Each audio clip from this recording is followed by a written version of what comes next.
고린도전서 10장입니다. 인용한 성경은 한글 킹제임스 성경입니다. 18절부터 보도록 하겠습니다. 육신을 따르는 이스라엘을 보라. 제물을 먹는 사람들이 제단에 참여하는 자들이 아니냐.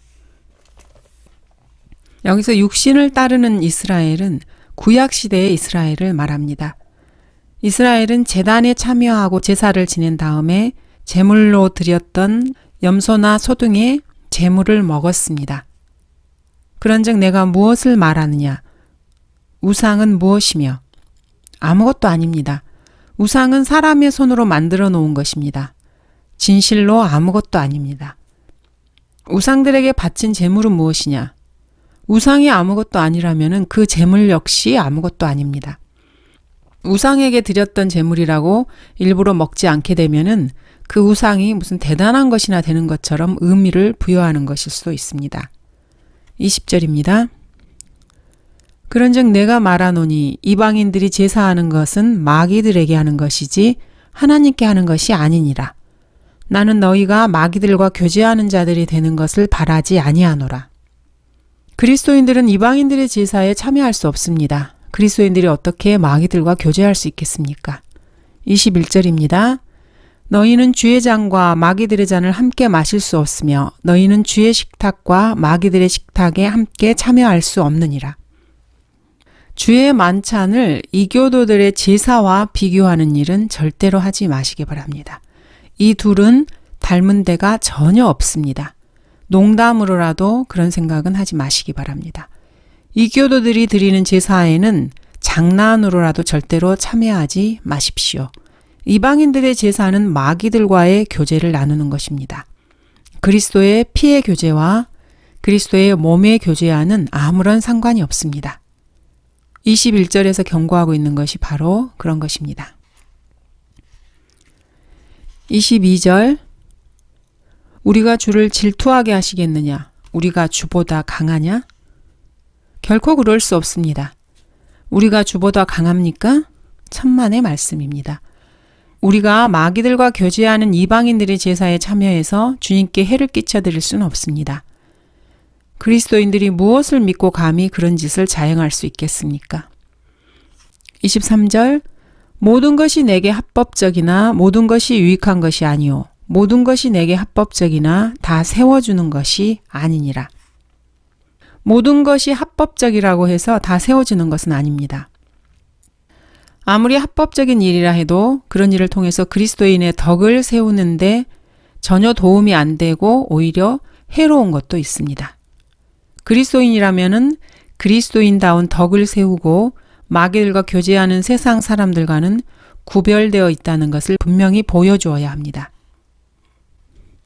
누구나 자기 자신의 유익을 구하지 말고 각자 다른 사람의 유익을 구하라. 이 구절 역시 참으로 마음 깊숙이 새겨야 할 귀한 말씀입니다. 자기 자신의 유익을 구하지 말고 각자 다른 사람의 유익을 구하라고 바울은 말하고 있습니다. 자, 이 말씀은 그리스도인이 자기 자신의 일은 다 제쳐두고 다른 사람들의 일에만 매달리라. 이런 말씀은 결코 아닙니다. 오해하지 마시기 바랍니다. 여기서는 자신의 유익만 생각하지 말고 다른 사람들의 유익도 함께 생각하라는 것입니다. 자기의 유익만 생각하고 다른 사람의 유익을 전혀 생각하지 않는 그런 이기주의자가 되지 말라는 뜻입니다. 바울은 여기서 유익이라는 말에 영적인 부유를 포함시키고 있습니다. 일상적인 삶에서 자기 혼자만 영적으로 부유해지려고 어느 목표에만 시선을 고정해 놓지 말고 그와 동시에 다른 사람도 함께 영적으로 누릴 수 있도록 도움을 주라는 말입니다. 그리고 그렇게 하라고 충고를 하고 있습니다. 그리스도인은 자기 자신뿐만 아니라 다른 사람의 영적 성장을 도와주어야 합니다.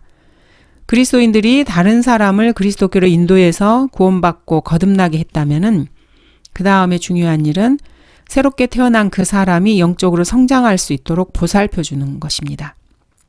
본인이 구령한 사람이 아니라 해도 그리스도인들은 함께 영적으로 성장할 수 있도록 서로 돕고 격려해야 합니다. 25절 고기 시장에서 파는 것은 무엇이나 양심을 위하여 묻지 말고 먹으라. 여기서 고기 시장이라는 것은 이교도들의 고기 시장을 말하는 것입니다. 원래는 싸구려 고기 시장을 말합니다. 필리핀이나 캄보디아 노천 시장에 보면은 고기를 갈고리에 매달아 놓고 팔고 있는 것을 흔히 볼 수 있습니다. 어떤 때는 고기 덩어리들이 노천에 그렇게 2주일 이상 걸려 있을 때도 있습니다. 물론 고기 덩어리가 시커멓게 변색되고 파릿대가 엉겨붙기도 합니다. 냄새가 코를 찌르는 것은 말할 것도 없고 바람 부는 날이면은 저 멀리까지 썩은 냄새가 풍길 정도입니다. 그런 고기로도 요리를 하는데 아마 여러분들은 그런 음식을 먹어본 적이 없을 것입니다. 저 역시 마찬가지입니다. 필리핀에는 벌루크라는 별식이 있습니다. 이 벌루크라는 것은 새의 알을 날로 먹는 음식입니다. 싱싱한 알을 깨트려서 날로 먹는 것은 별로 이상할 것이 없습니다. 그런데 이 벌루크라는 특별한 메뉴는 그 새의 알이 반쯤 부화된 것을 껍질을 벗겨서 날로 먹는 음식입니다. 참 생각만 해도 좀 견디기가 어려운 것 같습니다. 그것을 꿀꺽 삼키다 보면은 목에 뭔가 걸리기가 일쑤인데 간신히 이렇게 꺼내보면은 깃털인 것을 볼 때도 있습니다. 그렇지만 바울은 여기에서 그런 것도 양심을 위하여 묻지 말고 먹으라 이렇게 말하고 있습니다. 누구의 양심을 말합니까? 여러분이나 나의 양심이 아니라 음식을 대접하는 사람의 양심을 말합니다. 그 사람의 양심으로는 그 음식이 귀한 음식입니다. 그래서 손님에게 접대를 하는 것입니다. 그러므로 대접하는 사람의 양심을 존중해서 먹으라는 것입니다. 왜 다른 사람의 양심을 위해야 합니까? 그에 대한 답변이 31절부터 33절까지 나옵니다. 이는 땅과 거기에 충만한 것이 다 주의 것이기 때문이라고 바울은 말합니다. 음식도 음식이지만 다른 사람의 양심도, 즉 땅과 거기 충만한 것이 다 주의 것이기 때문입니다. 만일 믿지 않는 사람 중에 누가 너희를 잔치에 청해서 너희가 가고 싶거든. 그러면은 서슴지 말고 가시면 됩니다. 전혀 문제될 게 없습니다. 잔치에 가서 차려놓은 음식을 양심을 위해서 묻지 말고 먹으라고 충고하고 계십니다. 주인에게 이게 무슨 음식이냐고 꼬치꼬치 따져 물을 생각은 해서는 안 됩니다. 그냥 맛있게 먹으면 그만입니다. 28절은 이렇게 말씀하고 계십니다. 그러나 만일 어떤 사람이 너희에게 말하기를 이것은 우상들에게 바친 제물이다 라고 하거든 일러준 그 사람과 양심을 위하여 먹지 말라. 이는 땅과 거기에 충만한 것이 다 주의 것임이니라. 잔치에 초대받아서 음식을 대접받는 상황입니다. 자기 접시에 음식을 덜어놓으려고 하는데 누군가가 잠깐만요. 그 음식은 오늘 아침에 주피터 신전에서 제사 지냈던 제물이에요. 혹은 그거는 부처에게 공약물로 올린 건데요. 이렇게 한번 말했다고 생각해 봅시다. 그렇다면 여러분은 그렇다면 고맙지만 사양하겠습니다. 라고 이렇게 말을 해야지 아무렇지도 않게 그냥 받아 먹을 수는 없습니다. 왜 그렇습니까? 이유는 분명합니다. 그 음식이 우상에게 드려졌던 제물이라고 말해준 그 사람은 분명히 그 음식을 대접받는 내가 그리스도인인 줄 알고 일부러 그 말을 한 것입니다. 그 사람의 양심으로는 상대방 그리스도인이 그것을 안 먹는 것이 좋겠다고 싶어서 그렇게 말을 한 것입니다. 그렇다면은 나는 그 사람의 양심을 존중해서 그 충고를 받아들이는 것이 좋습니다. 그 사람이 이렇게 말을 해줬는데도 그것을 무시하고 내 배를 채우기 위해서 음식을 먹게 되면은 그리스도인들은 세상과 구별되어 있다고 이렇게 생각을 했던 그 사람이 양심의 상처를 받게 되는 것입니다. 다른 사람의 양심을 존중해 주는 것이 이런 상황에서는 필요합니다. 그리스도인으로서의 올바른 그런 모습에 대해서 잘못된 인상을 주지 않기 위해서도 이런 음식은 사양하는 것이 좋습니다. 다른 사람들이 나에게 말을 해주면서 이 그리스도인이 어떻게 하는가 한번 봐야지 이렇게 생각했을 수도 있습니다. 어찌되었건 그리스도인답게 구별된 모습을 보고 싶었다면 그렇게 해주는 것이 좋습니다. 그 사람을 위해서도 사양하는 것이 좋고 나 자신 역시 양심상으로 언짢은데 아무렇지도 않게 생각하면서 먹는 것은 양심을 위해서 좋은 일이 아닙니다. 마땅히 사양하는 것이 좋습니다. 땅과 거기에 충만한 것이 다 주님의 것이기 때문에 나에게 말해준 그 사람과 그 사람의 양심을 존중해 줄 필요가 있습니다. 바울이 여기서 가르쳐주고 있는 것이 바로 이것입니다. 예를 들어서 술자석에 한번 껴있다고 생각해 봅시다. 나에게 술잔이 이렇게 건네지면은 당연히 나는 저는 그리스도인이에요 이렇게 밝히고 사양을 해야 합니다. 만약 그 자리에 있는 누군가가 내가 그리스도인이라는 사실을 알고 있는데 그렇게 하는 것은 그 사람을 위해서도 좋은 일이고 그 사람의 양심을 위해서도 좋은 일입니다. 그리고 자신이 그리스도인이라고 밝히는 건 역시 그리스도를 증거하는 아주 좋은 일입니다. 그리스도인이 어떤 자리에서는 그리스도인답게 행동하는 척 하다가 또 다른 자리에서는 전혀 그리스도인이 아닌 것처럼 그렇게 행동하는 것은 있을 수 없는 일입니다. 그리스도인은 균형이 제대로 잡혀야 합니다. 믿지 않는 사람들 앞에서 그들과 장단을 맞춰서 행동하게 되면은 믿지 않는 사람들이 그리스도인들을 어떻게 생각하겠습니까? 아, 그리스도인들도 세상 사람들이랑 다를 게 하나도 없네. 이렇게 받아들일 수 있습니다. 이것은 결과적으로 그리스도인이란 사람들이 그리스도께 해를 끼치는 일이 됩니다. 그렇다면 우리가 주를 질투하시게 하시겠느냐? 결코 그럴 수 없습니다. 29절입니다. 내가 말한 양심은 내 자신의 것이 아니라 남의 것이니 어찌하여 나의 자유가 다른 사람의 양심으로 판단을 받겠느냐? 바울이 여기서 말하고 있는 양심은 다른 사람의 양심을 말합니다.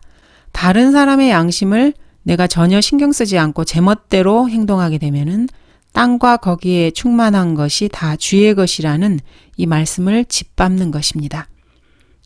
그리고 다른 사람이 그리스도인인 나에게서 좋지 않은 인상을 받게 되면은 그리스도인으로서 내가 누리는 자유는 그만큼 제약을 받게 됩니다. 그리스도인은 그리스도인답게 행동해야 하며 그렇게 할 때 그리스도인으로서의 자유를 누리게 됩니다.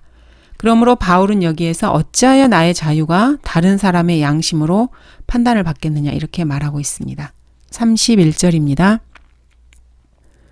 그러므로 너희가 먹든지 마시든지 무엇을 하든지 다 하나님의 영광을 위하여 하라. 자, 지금까지 말했던 내용의 결론입니다. 그리고 이유이기도 합니다. 이 구절은 아주 귀한 말씀입니다. 그런데 은사주의자들은 이 구절을 가지고 온갖 엉뚱한 일을 하고 확대 적용을 합니다. 영적인 거룩한 찬송가를 내팽개치고 락 음악으로 찬양과 경배를 드리면서 하나님의 영광을 위해서 이렇게 말합니다. 예배 때 엉덩이를 흔들면서 춤을 추고 북을 치며 난장판을 벌리면서 하나님의 영광을 위해서라고 합니다. 심지어 빙고 게임 같은 것을 하면서도 하나님의 영광을 운운합니다. 이런 것들은 결코 하나님의 영광과는 아무런 상관이 없습니다. 모두가 다 육신적인 것들이기 때문입니다. 은사주의자들은 육신적인 고린도 교회를 아주 쏙 빼닮은 교회입니다. 32절입니다. 유대인에게나 이방인에게나 하나님의 교회에게나 아무도 거치는 자가 되지 말라. 성경은 이 세상 모든 사람들을 유대인, 이방인, 하나님의 교회 이렇게 세 개로 나눕니다. 대부분의 성경 말씀들이 주로 유대인, 이방인 아니면 교회를 위해서 이렇게 따로 구별되어 있습니다. 세계 인류는 그 사람이 누구건 간에 이 세 부류 가운데 하나에 속하게 됩니다. 구원받은 사람은 유대인도 이방인도 아닙니다. 구원받지 못한 사람은 유대인이거나 이방인이거나 둘 중 하나입니다. 결국에 모든 인간은 구원받지 못한 자와 구원받은 자 이렇게 두 개로 나뉩니다. 구원받은 사람은 하나님의 교회로 그리스도의 몸 안에 들어온 사람입니다. 그리스도의 몸 안에 들어오지 못한 사람은 유대인이나 이방인 둘 중 하나입니다. 따라서 성경의 모든 구절들이 진리의 말씀이긴 하지만은 어떤 특정 구절이 그리스도인들을 향한 것이라면은 그것은 이방인이나 유대인에게 적용하면 안 됩니다. 또 어떤 구절이 유대인을 향해 하는 말씀이면은 그것은 이방인과는 상관이 없는 구절이 됩니다. 물론 유대인을 향한 말씀 가운데서 상당 부분이 영적으로는 그리스도인들에게 적용되는 경우가 허다합니다. 또 교회를 향해 주어진 말씀 등 가운데서도 유대인에게 적용되는 것들도 있습니다. 그러므로 성경을 읽을 때는 각 구절들이 유대인과 이방인 그리고 하나님의 교회 중에 누구를 위한 말씀인지 분별을 해야 합니다. 그래서 진리를 올바로 나누어서 적용을 해야 혼란에 빠지지 않습니다. 내가 진리의 말씀을 올바로 나누어 자신이 하나님 앞에 부끄럽지 않은 일꾼으로 인정받도록 공부하라. 이렇게 성경은 명령하고 계십니다. 흑인을 흑인이라고 구별해서 부르게 되면은 그 사람은 이방인이라는 말입니다. 그 사람이 구원을 받았으면은 물론 그리스도인이라고 불립니다. 구원받은 모든 사람은 인종과 상관없이 그리스도의 몸으로 하나가 됩니다. 이러한 인종 통합은 영적으로 이루어진 통합입니다. 지난 수십 년 동안 전 세계에서 이루어지고 있는 인종 통합 정책과는 전혀 상관이 없습니다. 예를 들어서 미국의 정부기관 고위직에 백인 대신에 일부러 흑인 여성을 임명하는 것을 흔하게 봅니다. 이것은 진정한 의미에서의 인종 통합이 아닙니다. 오히려 완전히 인종을 분리하는 정책이라고 볼 수 있습니다. 미국 정부에서는 흑백 인종 출신 관리들의 비율을 인위적으로 조절을 합니다. 그래서 백인 관리들을 해고하고 그 자리에 흑인들을 앉히게 됩니다. 이처럼 흑백 비율이나 남녀 비율을 인위적으로 조절하는 것 그 자체가 인종 분리 정책이 아니고 뭐겠습니까? 이런 것은 백인의 양심을 짓밟는 일이며 흑인의 양심도 사실 무시하는 일입니다. 남녀 성차별을 인위적으로 조정하고 비율을 정하는 것도 남성의 양심을 속이는 일입니다. 또한 여성의 양심을 짓밟는 정책입니다. 흑인들이 백인들에 비해서 능력이 떨어진 것도 아니고 여성들이 남성들보다 비효율적인 것도 결코 아닙니다. 백인들이 흑인들보다 훨씬 열등한 경우도 많고 여자들이 남자들보다 훨씬 더 영리하고 똑똑한 경우는 얼마든지 많이 있습니다. 이 말의 요점은 하나님께서 세워놓으신 제도를 인간이 무너뜨리려 해서는 절대 안 된다는 것입니다. 하나님께서는 남성들을 세워놓으셨습니다. 누가 무슨 말을 해도 사실 이것은 성경적 원칙이고 질서입니다. 아버지 하나님도 남성이시고 아들 하나님도 남성이며 성령 하나님 역시 남성이십니다. 사도들도 남자들이었고 장로들도 남자들이었으며 집사들도 남자들입니다. 하나님께서는 이렇게 원칙을 정해 놓으셨습니다. 사람이 제멋대로 바꾸어서는 절대로 안 됩니다. 그러므로 여자를 우두머리로 세우는 것은 좋은 생각이라고 할 수는 없습니다. 보편적으로 여자를 윗자리에 앉혀놓게 되면은 그 여자는 반드시 누군가의 간섭을 받게 되어 있습니다. 한두 번으로 끝나면 좋겠지만 지속적으로 간섭을 받게 됩니다. 여자들은 남자들에게 조종을 받게 마련이기 때문입니다. 남자에게 조종되는 것이 문제가 아니라 그게 누구냐는 것이 문제입니다. 백인 관리들을 잘라버리고 그 자리에 흑인들을 앉히는 것도 마찬가지입니다. 흑인 관리들은 누군가가 배후에서 반드시 조종을 하게 됩니다. 그것이 남부의 보수주의자들이 될 수도 있고 북부의 양키들이 될 수도 있습니다. 아니면 공산주의자일 수도 있습니다. 누군가가 배후에서 그들을 통제하고 조종하는 것은 사실입니다. 누군가 뒤에서 여자들을 조종하는 것과 똑같습니다. 어떤 여자가 독신이고 자녀도 없고 남편도 없다고 한번 해봅시다. 자신이 모든 일을 혼자서 처리한다고 말해도 그녀 역시 누군가의 조종을 받는 배우가 있습니다. 여성들을 배후에서 조종하는 사람은 대개는 남성입니다. 그런데도 여성의 사회적 지위를 향상시키고 보장하는 척하는 것은 양심을 속이는 일입니다. 33절입니다. 나도 모든 일에 있어서 모든 사람을 기쁘게 한 것 같이 나 자신의 유익을 구하지 아니하고 많은 사람의 유익을 구하노니 이는 그들로 구원을 받게 하려는 것이라. 모든 일에 있어서 모든 사람을 기쁘게 한다는 것은 사실상 불가능합니다. 이 세상 그 누구도 모든 사람을 100% 만족시킬 수는 없습니다. 그렇지만 바울이 여기서 권면하고 있는 것은 모든 일에 있어서 자기 자신의 일만 생각하지 말고 가능하면 많은 사람들을 기쁘게 해주도록 노력하라는 것입니다. 물론 영적인 문제를 말하는 것입니다. 바울은 많은 사람들 가운데 특히 구원받지 못한 사람들에 대해서는 조금도 적대감을 갖지 않았습니다. 대신에 그들로 하여금 죄인임을 자각하도록 하는데 초점을 맞췄습니다. 이것이 다른 사람들의 영적 유익을 구하는 태도입니다.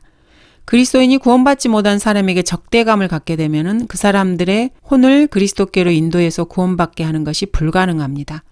다른 사람을 구령할 수 없으면 다른 사람의 유익을 도모하는 일이 아닙니다. 바울은 다른 사람들에게 적대감을 갖지 않고 그들의 유익을 구했던 이유가 오직 한 가지였습니다. 그들로 구원을 받게 하려는 것이었죠. 그리스도인이 27절에서 31절에 이르기까지 행동을 하는 이유는 오직 여기 하나에 초점이 맞춰져 있습니다. 너희가 먹든지 마시든지 무엇을 하든지 다 하나님의 영광을 위하여 하라. 이 권면이 담고 있는 참 뜻입니다. 하나님의 영광을 위하여라는 말을 아무데나 갖다 붙여서는 절대로 안 됩니다. 하나님의 영광을 위한 일은 많은 사람들을 구원받게 하는 일입니다.